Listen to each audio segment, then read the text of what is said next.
Па тоа би било најголемата победа во државата. Знаете зашто ќе банкротира државата заедно со компаниите кои што треба да ние покачиме платата? Многу реално ќе ви одговорам. Многу реално ќе ви одговорам. Прво, може ли да се согласите со мене дека има непотребна администрација во сите институции, јавни предпријатија, министерства? Сега, ако ги отстраните тие непотребни вработени, тогаш тие се првите кои што ќе го релаксираат буџетот на државата и на сите институции. Значи, ние збориме за работничките права, оние кои што се во малите и средни предпријатија. Збориме прво тие луѓе дека требаме да ги удостоиме. А кај нас, тоа е како домино ефект. Ако вие ги удостоите приватниот сектор, тогаш јавната администрација автоматски ви станува главна за покачување на платите. И тука е проблемот каде што овој ланец постојано го врзува и го ја влече државата во дополнителни трошоци. Ние повеќе од јасно на сите ние дека во оваа држава имаме нефункционална администрација. Имаме превработени институции и повторно кога се зборува за правата на вработените, прво се тие луѓе кои што секогаш се удоволувуваат според законските рамки и ставки. А овие кои што се од приватниот сектор се оставени на милост и немилост. Па дали ќе преживее предпријатието или не, дали фирмата ќе биде затворена, дали ќе биде казнета, тоа е друго. Јас не сум слушнал институција дека била казнета. Имаат институции каде што и јавни предпријатија кои што должат по 3-4 месеци плата, луѓе во искачаат на телевизија, ќе ги видите по некој порталче таму или на некој медиум каде што ќе се пожалат и тука завршува све. Приватна компанија да не ви подели плата 3-4 месеци, имате санкции, УЈП, инспекции, казни, камати, све треба да платите. Ме разбирате? Затоа кај нас целиот терет ви го кажувам постојано дека паѓа на приватниот сектор и на овие мали и средни предпријатија. Ова што го кажувате вие, извини што ви напаѓам, ова што го кажувате вие, секој ден го правам. Што тоа ми е дел од работа, да, така што дека дали ги казвам и приватниот и државниот, исто ги казвам. Драго ми е што ме негиравте. Прво. Не, јас вие влеговте малце во таа дебата. Јас не сакав да влезам во таа дебата, бидејќи не е таа наша работа, тоа е работа на влада. Јас имам модел како. Тука сме се наоѓаме. Јас имам модел. Таа што е непродуктивна државна администрација, да се скрати парите на приватниот сектор да го се модел. Многу е јасно. Ама ке нас знаете како? Еве го зборувам. Но јас не сакам да го отворам оваа тема. Јас знам точно. Јас знам точно во детали ке нас систематизацијата на тие институции вештачки се прави за да абсорбираат повеќе луѓе непотребни кои што се тотално нефункционални. Нити на услугите на институциите. Но прашањето е дали ќе се согласат членовите кои се синдикалисти, а се џаба лебаци, џабе што јадат на работа. Јас така мислам дека во инспекцијските служби. Една минута. Има само што имаме една непопуларна статистика која што ми пролета баш пред едно 10 дена.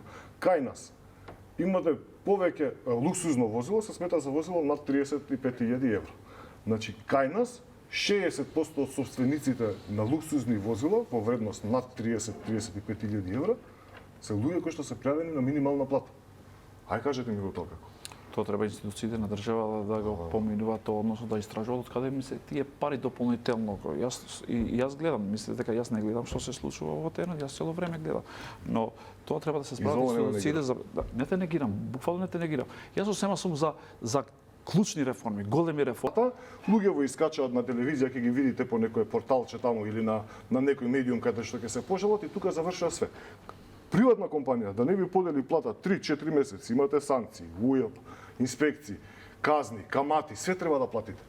Ме разбирате? Затоа кај нас целиот терет ви го кажувам постојано дека паѓа на приватниот сектор и на овие мали и средни предпријатија. Ова што го кажувате вие, извини што ви напаѓам, ова што го кажувате вие, секој ден го правам. Што тоа ми е дел од работа, да, така што дека дали ги казвам и приватниот и државниот, исто ги казвам. Драго ми е што ме негиравте. Прво. Не, јас вие влеговте малце во таа дебата. Јас не сакав да влезам во таа дебата, бидејќи не е таа наша работа, тоа е работа на влада. Јас имам модел како. Тука сме се наоѓаме. Јас имам модел.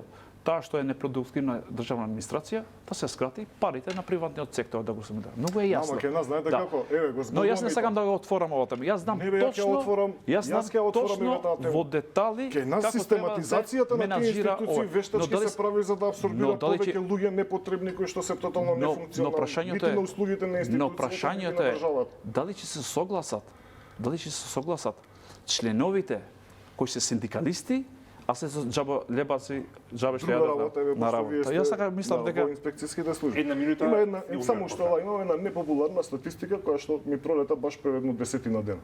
Кај нас имате повеќе луксузно возило, се смета за возило над 35.000 евро. Значи кај нас 60% од собствениците на луксузни возила во вредност над 30-35.000 евра се луѓе кои што се пријавени на минимална плата. Ај кажете ми го тоа како. Тоа треба институциите на држава да го поминуваат тоа, односно да истражуваат од каде ми се тие пари дополнително. Јас гледам, мислите дека јас не гледам што се случува во терен, јас цело време гледам. Но тоа треба да се справи институциите за не те негирам, буквално не те негирам. Јас осема сум за клучни реформи, големи реформи, а особено и во јавната администрација кој треба мислам дека да се скрати и ние да бидеме тука околу 68.000 административци, како што е по глава жител. Јас мислам дека согласно Европската унија, односно критериуми што треба да ги исполнуваме еден ден за да бидеме дел од Европска унија, ние треба да имаме 68.000 јавни административи. Така што со тоа се доволни.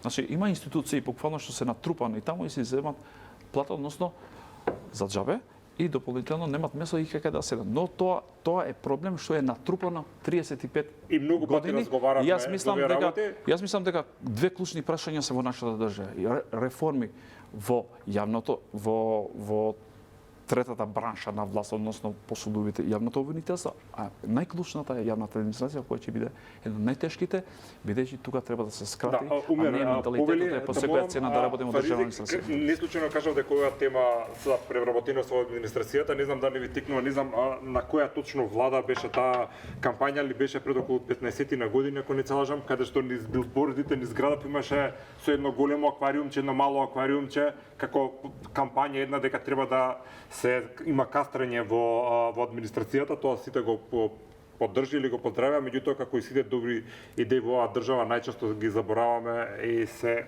концентрираме на други работи.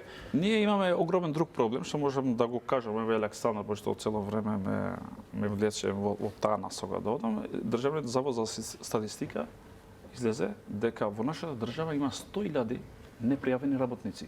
Тоа е огромна бројка. За 11.000 денари што треба да платат секој месец за здравствено и социјално осигурување, тоа јас не знам да правам математика. Точно бе калкулатор, се огромни пари. И ова е проблем кој се трансформира од година во година од влада на влада. Јас мислам дека треба да се направат големи реформи, но пред се јас мислам дека и во моите јавни настапи и во конференција во минатото сум рекол дека кај нас нашите закони се за демоде, за ние треба да се справиме и со јавната администрација и со сивата економија што владее во државата. Живееме во месеци кога нема некое големо или бурно случување на политичката сцена која што ќе се нафрлеше како некоја тема која што ќе може да ја анализираме и покрај тоа што важни процеси се случуваат. Малце може ли да направиме анализа на што викаат на граѓаните сува политиката, да видиме во која фаза се партиите во Македонија, како тие што ја креираат политиката, односно се креатори на нашата реалност и нашите животи. Не знам дали ја слушнавте изјавата на Таравари пред околу една недела. Мислам практично човекот малку исчезна од политичката сцена и се појави во едно интервју кај што кажа дека ќе се излезат со нов договор за односите меѓу македонците и албанците и имаше нешто што беше вака интересно што предизвика реакција, тоа е дека било потребно фискална кантонална децентрализација. Не знам дали точно беше терминот. Прилика на ова насока беше. Да, така. Дали се уште ваквите идеи се клуч и дали палат за некој да направи повторно да се врати со актуелноста во политичката сцена во Македонија? И генерално за идејата, како ви звучи кон млад човек и правник? Види, искрено, јас не сум ја слушал таа изјава на Таравари, но јас ќе кажам, бидејќи главно се спомнува изборот федерализација постојано. И јас викам, на кого не му одговара федерализација? Па токму на албанците не им одговара федерализација. Како ти ќе организираш систем кога само стопанството на кавадарците е колку цела Западна Македонија? Значи као Јужен Судан ќе останеме, значи најсиромашен дел у Балканот. Дали тоа пали, мислам, некои луѓе и не ги разбират веќе по имите кантонизација, федерализација. Самиот факт дека во 2001 ние сме го подпишале рамковниот договор, сме прифатиле дека ќе бидеме дел од Република Македонија. Суверена, самостојна, независна, демократска, социјална, да. И мислам и Али Ахмети тоа постојано го кажува, вика, ние се бориме за Република Македонија. И сега од Таравари таква изјава да има, можеби, не знам, за дневна политика, но дали тоа е рационално, тоа, мислам, апсолутно тоа нема врска за... Да, тоа беше прашањето што треба да се случи за ваквите теми етнички, повеќе воопшто да не ги анализираме и да не разговараме за нив. Ако може бидејќи како некој бумеранг цело време ни се враќаат и ние тука сега мора да ги анализираме бидејќи некој гледа опасно Ама во види, тоа. тоа и јас не би сакал воопшто на такви теми да разговарам, ама тоа е многу битна тема. Бидејќи се додека ние тоа албанци, македонците не го оставаме на страна, државата никогаш нема да прогресира. Бидејќи во моментот кога ние ќе имаме економски раст, ниту албанците ќе барат двојазичност, ниту македонците ќе имат нешто против доколку албанците барат двојазичност или нешто друго поврзано со... Да, вие разбирам поентата. Да. Тоа отприлика мислам. Да, Фариз исто тоа. сега- Повеле. Сега ја изгубив мислата, ајде продолжи. Тука е негде, најдете ќе почекаме, Да. нема никаков проблем. Ќе Фариз, ајде. Ќе го подсетам, пошто Ајде. другар ми е. Додека јас Истото прашање и за вас. Првин, јас еве еден совет да го земете Арбен Таравари, да го седнете во вашата емисија, текнате и да го прашите, ако може тој да ви објасни што е федерализација и што е кантонизација, веќе јас нема да излегувам во јавно да дебатирам. Тој го има слуш на Дека не федерализација, знае што јас ви предложува? гарантирам дека не знае, пошто тој еднаш кажува федерализација, па кантонизација, па унитарна па држава унија. кога е во власт, па нешто паркинзи и така натаму и така натаму. Да не се не враќаме. Но јас ви гарантирам дека тој не знае што е федерализација, а што е кантонизација. Еве, викнете го емисија, ако сакате и јас тука ќе видам и ќе го Ама и да прашам. не знае сега ако не ефте, веќе Јас ви ќе гарантирам, прочита сигурно. па не може да го објасни, не може да ги памти тие, пошто за да бидеш што треба да бидеш редовен професор на факултет, на правен факултет, уставно право треба да предаваш или политички систем, затоа Добро. сакам да ви кажам, сега сакам да го објаснам неговата теза. Оваа теза му беше пред една недела. Тој секогаш кога ќе има проблеми, не само тој, и другите политички партии, албанци, особено во опозицијата се, кога имат големи проблеми внатре, партиски проблеми, они излегуваат со некоја голема идеја. Тој излева со оваа голема идеја фискална кантонска децентрализација, за вчера да заврши со нели имаше конгрес. Не конгрес, туку работа на собранието, Централното собрание, и јас ги читав неговите точки, колку што можев да ги гледам, нели во тие јавно што ги имат објавено. Тој од таа кантонска децентрализација, фискална децентрализација, заврши на функционална децентрализација. Сега веќе тоа го заборав, сега има функционална децентрализација. Така што за денеска да му даде оставка организационот секретар на партијата. Толку веќе. Но тој излезе со голема идеја, сега веќе се дебатира како неговата партија почна да се разнишани у сите страни. Ако ме памтите, предпоследното гостување на вашата емисија ви кажа, кога даве колективно распуштање на партијата, ви реков тогаш, еве, се потврди пред една недела и денеска, дека ќе почне да се распарчи таа партија.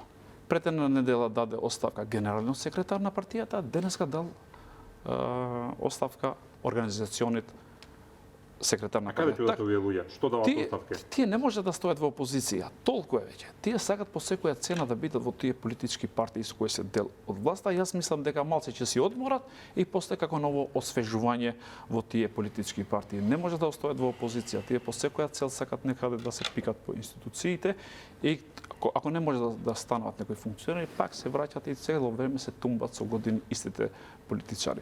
Така што јас мислам дека во овој дел повеќе е пробуснат најверојатно и од неговиот ментор. Зборот ми е за Арбен Таравари, така што тој сака да прави некаков дестабилизација во влен, се со цел со тој големи идеи за да може да се мамкат овие другите политичари кои се дел од влен, кои можеби делум се незадоволни и сега чекат што ќе се случи таму за да може да придобиват како коалиција Арбен Таравари заедно со Али Ахмети. Дали знаете дека, на пример, еве, моментално мнозинството го има главно ВМРО ДПМН, 58 пратеници имат.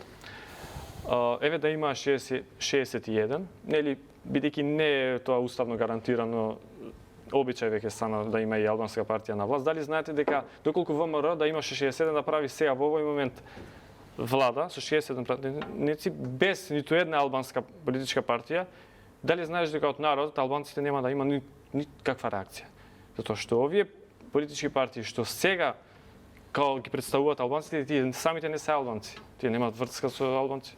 За кој конкретно мислите? Па овие изет Билјал, што се тие се турци, тие не се албанци.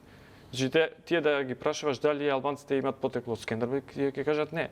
Тие се со султанот. И Билјалка сами и да, тие со султанот се знамијата на голема Албанија пред изборите пред да ги направат. Не, тоа е пред избори. Не, тие се со султан, тие немаат врска со албанците, со Скендербег, со вистинските Ова е албанци. лично мислење или овој сентимент го делате и другите ваши Не, пријатели? многу други албанци го делат ова мислење. Исто ќе го чуем јас после. Да, пошто албанците не ги представуваш ти со фактот што имаш министер албанец, што братовчедот на изет е директор ваму, другиот братовчед е директор на друга институција. Значи едниот во МЕПСО, другиот во Агенција за валутување, третиот беше во Номагаз, сега градоначалник на Сарај. Значи не ги представуваш ти така албанците. Така го представуваш Изет Меджити и неговото семејство. Многу убаво му кажа Орце сега. Значи во Скопје јас сум главен. Дивоградбите ќе се рушат. И најголемата, мислам, најпроблематичната дивоградба што е на Бит пазар ќе се руши. Иако имало притисок, кај Орци Георгиевски, слушнав, од Изет имал притисок, тоа да не се руши. Тоа сте тротоар е. Да, но тоа не е од сега.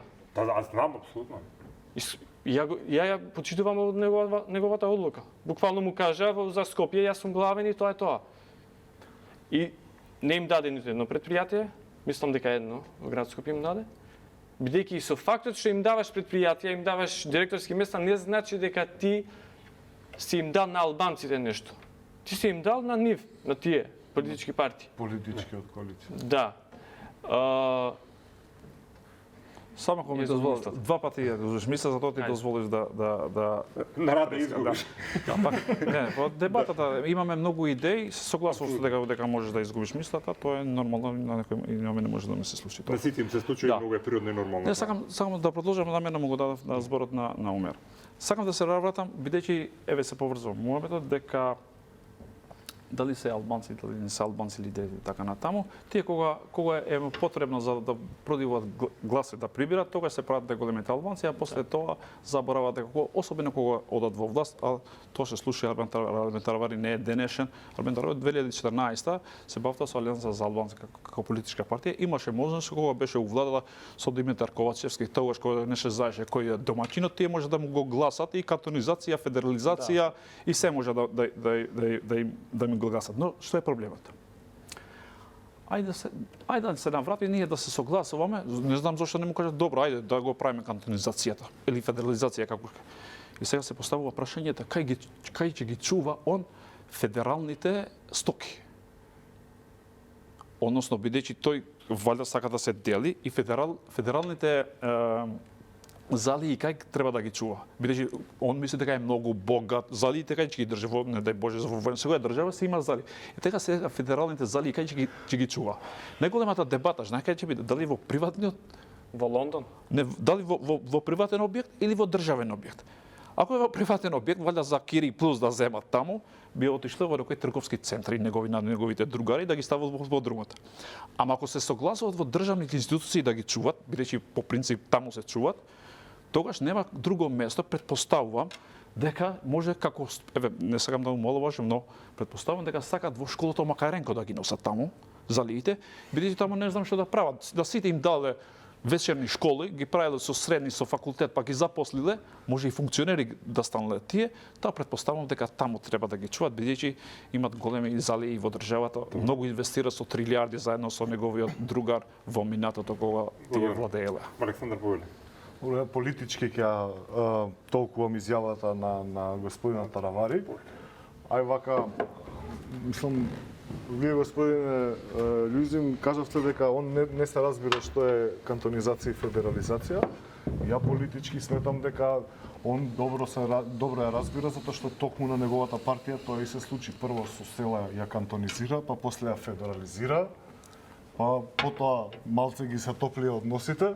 Зборуваме за една алијанса која што не знам како еден политички субјект имаше две крила, па два лидери, два правни субјекти со не знам печатот кај кого беше, па беа во наспротивствените табори, едниот беше власт, другиот опозиција, па потоа двајцата отидоа со опозицијата. Сега мислам дека господинот Таравари е со ДУИ коалиција, а за господинот Зијадин Селан не сум баш сигурен. Не и се. Тоа ќе им го оставам на овие политички движења или групации да одлучат како. Знам дека он е искусен градоначалник и доктор. Треба тоа да го земеме во предвид.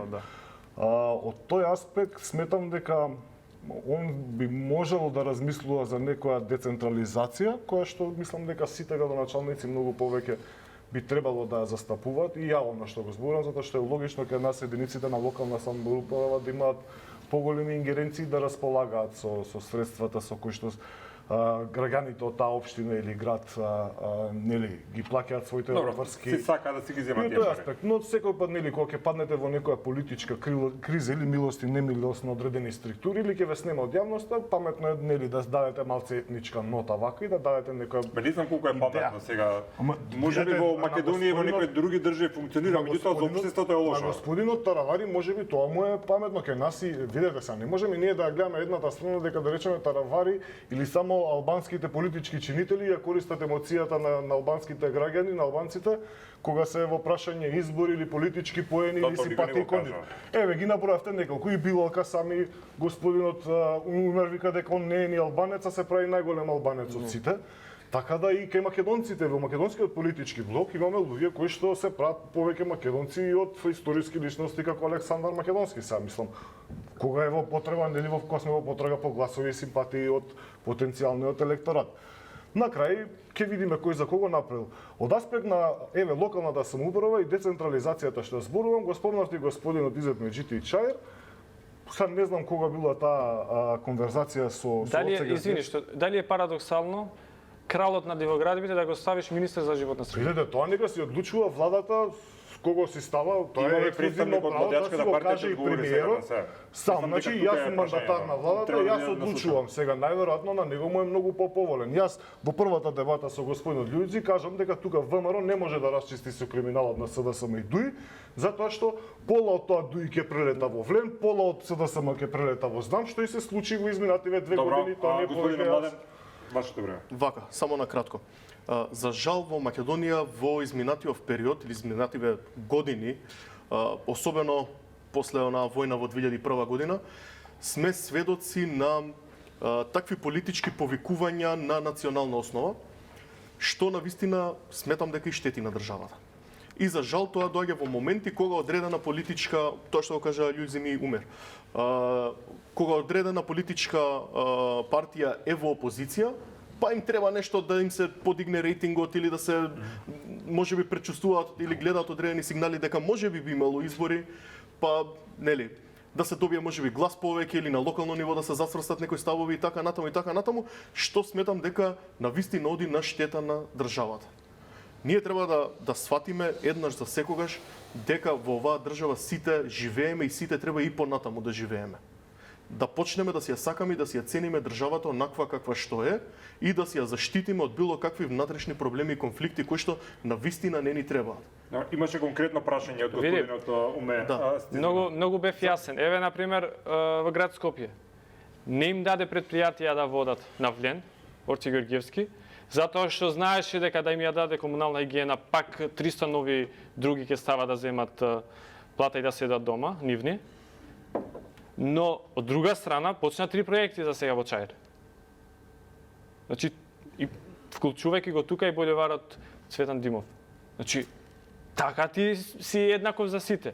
А не со факт што ти на одредена политичка партија на кои се представуваат како албанци си им дал толку директорски места за нивните најблиски, нивните швалерки таму Може да јас да ги. ти одговорам на прашањето. Ајде повеќе. Затоа што ВМРО ДПМН во Советот кој има апсолутното мнозинство, има 24 собствени Нема совет. 24, 16. Со се коалиционите сите на листата со која што да стапија се. 16 советници.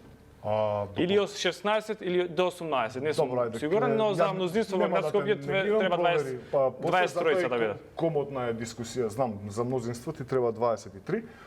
Дополнително, ако ги гледаш бројките од првиот и вториот круг, ќе видиш дека Влен не ги испорача гласовите на конто на Орце Георгиевски во вториот.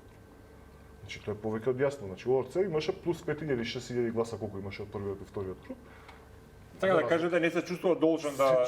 Не само тоа, и комоцијата, и за разлика и она што претходно го кажавте дека во владата, во парламентот, мора да земете албански партнер ради рамковниот договор од 2001. Нема такво нешто во рамковниот договор. Ако сте го прочитале, нема такво. Позитивна пракса. Тоа стана обичај. Да, ама не е нешто. Во таа конотација се надоврза. Да, бидејќи делови од рамковниот договор беа инкорпорирани во уставот. Значи, на моја сметка, во градот Скопје беше констатирано функцијата заменик градоначалник, која што секогаш се доделуваше на нели. Не секогаш еднаш. Беше покојниот Енвер Маличи за времето на Петр Шилегов. По-познатите и претходно било пракса, значи секогаш. Добро, тоа е церемонијална функција. Добро, Не се многу заинтересирани Само тие. една кратка Добро, реплика, да ако дај може. прашања. Прво, не можеме да знаеме дали членови или гласачи на Влен гласале за Орце или против Орце или за некоја друга политичка опција на изборите во вториот круг, односно за вториот кандидат. Тоа е една работа. Втора работа. За тоа како се доделуваат директорските места во институциите, се надевам дека директорските места се поделени не по етнички предзнак, туку по мерит систем. Затоа што на вистина, она што досега го зборевме, нас ни е потребно конечно да почнеме да ги решаваме проблемите кои што ги имаме во државата. Вие сте задоволени од работата на Изет Меджити како министер за екологија, а доаѓате од Комисијата за животна средина? Па, вака, Изминатава ај пак да се вратиме на нешто што го кажав претходно. Ние имаме десетици Мерит години системот стагнација, добар десетици, вака, прво имаме десетици години стагнација во животната средина, Изет Меджити беше се извинувам, министер една година, така? Ама градоначалник? градоначалник 10 години. Так, во ред. Имало више. Во ред. За она што, еве... Не во ред, бидејќи Дивоградпите не се направи, Не, додека во ред, беше бил он градоначалник. министер. Додека беше градоначалник тоа се направи. Во ред. Она, се што е Дивоградба, Не е во ред. нема... Во ред се сложувам дека беше градоначалник. Не е во ред, Дивоградбите не се во ред, апсолутно ќе се сложиме тука. Задоволни Апсолутно. од работата на министерот за животна средина. Значи вака, тој беше една година министер за животна средина. Но, За една исто година дека се што десија еден локални министер може да... избори. Па се среќа или не среќа, во ред. За владата ваѓа. Се што е Дивоградба и нема соодветен документ, како што преска се спомна, нели со продавницата која што се наоѓа на Зали Цветан тоа Димоци, Па за тие има од 2014 одлуката сите такви објекти кои што се наоѓаат на булевари да бидат отстранети, не се спроведува. За Сега Луна парк конечно ќе знаете почнеме од кога да е се забивање ќе на почне да се дискотеките од спроведува. 2011. Секоја година во Советот И сега веќе почна да се спроведува, така? Како? И сега веќе почна да се спроведува. Предходно почна, сега више мораше да почне да се руши. Не, види, Што? не мораше, туку има волја од Значи тоа сегашниот што било градоначалник. пред толку години се почна да се реализира, тоа кажувате. Да. Не, Се сега руши има конечно, волја затоа од што сегашниот системски градоначалник. не им дозволиле Добро е што имаме да волја отворат конечно за дискотеки. нешто Да. да се направи. Да, и тоа е Претходно за имавме поздравување. апсолутна несоработка. Значи, мора да се почне да се има волја за да почнеме работите да ги решаваме во државата. Без разлика кој е власт, без разлика кој е коалиционен партнер или министер или градоначалник или што и да Има е. разлика, значи. Мора да се има волја за да се почне да се покажа тоа решава. дека има разлика кога градоначалникот е од истата политичка партија. Тоа највише беше најгласно да се знае дека градоначалникот за да биде раат и граѓаните за да функционира таа општина или град, дека градоначалникот мора да биде од истата политичка партија. што тоа се покажа? Ако не, со односот Добро, према Александар, Данила Арсовска и сите опозицијски Александар, други повелите молам. градоначалници, Карпош, например, Крива Паланка, например, итн. итн. Не се многу општини, малку примери се, ама доволно ете, пошто очигледно тие општини да во кои што дискутираме- има мнозинство, значи највише, нели, апсолутна победа имаше ВМРО ДПМН во 2021, не беа доволни, Беа потребни овие 4-5 општини, вклучувајќи ги градот Скопје, кој што сепак градоначалникот беше предложен од ВМРО-ДПМН, на крај затоа што не беше послушник, можеше да му се деси ова на граѓаните, не на градот како институција. И на институцијата и градот и јавните предпријатија. Може да се жал- чуе, бидејќи неколку пати го праша тоа дали бил задоволен од работата на Изет Меджиди како министер, но да не забораваме дека во Чаир имаше две опции, односно за да се гласаш, помеѓу бившиот министер за надворешни работи и министерот за екологија, односно Изет Меджиди. Граѓаните потврдија дека се задоволни од работата на Изет Меджиди и го гласа во општина Чаир, а изгуби Бујар Османи, бидејќи граѓаните покажа дека не биле задоволни од неговото министерско место кога бил, односно делувањето како министер. Така што ние не можеме против граѓаните. Граѓаните одлучуваат дали бил добар или не, бидејќи разликата не бил 2-3 гласа, а разликата бил над 3000 гласа. Да, тоа е огромна тоа победа и се значи- знае јавно. Први. Вториот момент, да не забораваме дека тие дивоградби кога се направиле, не се направиле бидејќи јас живеам во Чаир. Не се направиле сите во време на Изет Меджиди. Се правиле и во друго време. Но многу е важно да се покажува пред граѓаните сега дека откако е дојдено на власт ВМРО-ДПМН, а дополнително и Орсис Ѓорѓевски во град Скопје, почна да прават дивоградби, нели сега една во Чаир, но ќе се руши. И сега јас не верувам дека од кога ќе се руши тоа, некој друг ќе се осмее да инвестира на објект, односно на зграда за да ги губи парите, односно милионски суми инвестиција. Ја не сметам дека тоа тие ќе се рушат тие дивоградби. И самиот премиер кажа дека јас не сум за рушење, туку сум за градење. Мислам тоа беше една катастрофална изјава, се додека градежниот инспекторат е во рацете во состав на Министерството за транспорт и врски и во рацете на Влен, таму дивоградби нема да се рушат. Има можност, доколку се превземат ингеренциите, град Скопје ги превземе ингеренциите, може до такво нешто да дојде, бидејќи Орце покажа волја дека знае различно само од премиер. Да те потсетам дека инспекторатот за односно ДИГО, што е познат во Државен градежни инспекторат, не е во рацете на Влен, бидејќи со реорганизација на владата сега надлежности се во Министерот за транспорт и врски. Така што се уште стои како орган во состав на Министерството се пак надлежност на министерот, така тешко дека сакам малце да ја вратам сега да не спомнам дека за Скопје град Скопје. Сега бидејќи го спомна цела Македонија ме интересира повеќе, не, бидејќи го спомна дека нели за Изет Меджиди дека граѓаните го гласале, тоа не значи дека граѓаните не знаат да грешат. Мислам пошто реално е неспоредливо Изет Меджиди со Бујар Османи, мислам од било кој аспект. Дали ама не можеме ние како поединци сега да кажеме да му оспориме неговата победа дали бил добар или не бил добар. Победа е победа, точно е тоа што го кажувате. Од аспект на дивоградбите, вие што го спомнавте тоа дека на територија на целата држава, факт е, ви отворете го билтенот, ќе видите дека имате број примери, на пример во Македонска Каменица, во Делчево, од страните дивоградби, за Чаир, во билтен не сме виделе таква. Мене ми е многу криво, јас го поздравувам господинот Ѓорѓиевски, ако навистина ги засука ракавите, за ова ќе му треба и многу поддршка, и тука има целосна поддршка лично од мене и се надевам и од институциите, особено од владата за справување на вакви работи со дивоградбите. Чаир, еве јас сум на пример од Чаир, роден, born and raised, значи роден и одгледан од Топанско поле поточно. Мене навистина беше многу криво, пред 2 дена кај што беше пресод за Лазо Трповски. Прво Лазо Трповски го гледав проектот што е напишано, не знам од која потреба имаат стајан уште еден кружен тек измеѓу два постоечки кружни тека, еден имав и статус на Facebook за тоа. Значи едниот е кај топланата Скопје Север, вториот треба да биде негде кај Рајко Жензифов, веднаш потоа оној каде што е нели споменикот на УЧК, доаѓа на 30 метри да имате два кружни тека кај Принц маркетот, не знам која е логиката.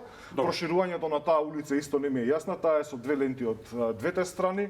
Дополнителна лента освен за паркинг, друго не, и пресот беше искрено покрај Старскиот дом, а позади се гледа добро, од политичките партии, од анализа на политичките партии, влеговме во анализа на микролокации, густина на кружни текови, ќе пробам некако да ја вратам. Колку за ВМРО ДПМН е Билка Сами е политички партнер на кој што може да се подпрат. Ова го кажувам од причина што неколку пати господинот Касами се стави во позиција која што буквално требаше да биде прекоруван од премиерот, па потоа да ретерира. Ова го прашуваме во контекст на покрај тоа што Влен вреди се организира се како политичка партија, е дека практично господинот Касами се оддалечува од владата. Колку има вистина во ова? Вака, пред се мора да биде јасно дека владата ја структуира премиерот. Коалиционите партнери можат на покана на премиерот да седнат и да разговараат за одредени кадрови решенија, меѓутоа тоа повторно на крајот на денот е одлука на премиерот. Тоа што Билалка сами го говори, односно, ајде така да се изразам, сака да наметне одредени своји идеи, може би е лош збор, меѓутоа јас на тоа така гледам. Пак доаѓаме до она да се даде одредено значење дали на локално, дали на регионално или на државно ниво на одредени политички поединци за политички поени. И мислам дека треба на сите коалициони партнери во владата да им биде јасно дека можеме да работиме, можеме да соработуваме, меѓутоа треба да се цени хиерархијата. Ако премиерот е главата на владата, тогаш тој ги повлекува главните одлуки и ги поставува, односно ги договара и поставува кадровските решенија. За сега од соработката? За сега од соработката сме задоволни, да. Дури и господинот Касами доби одредена поддршка на локалните избори во Тетово, така што сметам дека овие несогласности ќе се изедначат, односно ќе се израмнат, ќе се отстранат во наредниот период и ќе продолжиме да функционираме онака како што сме функционирали. Во Чаир доби безрезервна поддршка од гласачите на ВМРО ДПМН. Со тоа се знае. Пак ќе кажам, не знаеме кој колку гласал. Значи, јас знам од Чаир сум.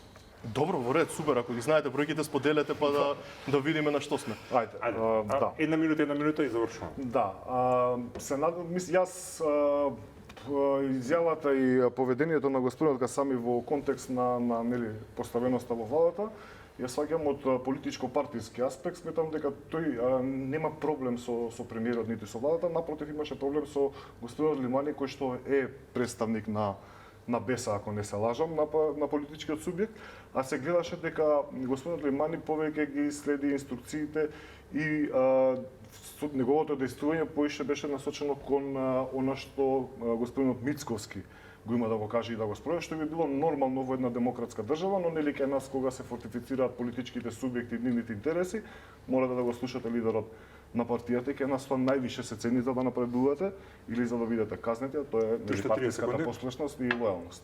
А и мислам дека тука беше конфликтот, каде што после тоа оние изјави сметам дека се благи стрели помеѓу господинот Мицковски и Касами, каде што брзо на маса тие проблеми се надминуваат и се решаваат. Тоа се благи стрели или оштри копија?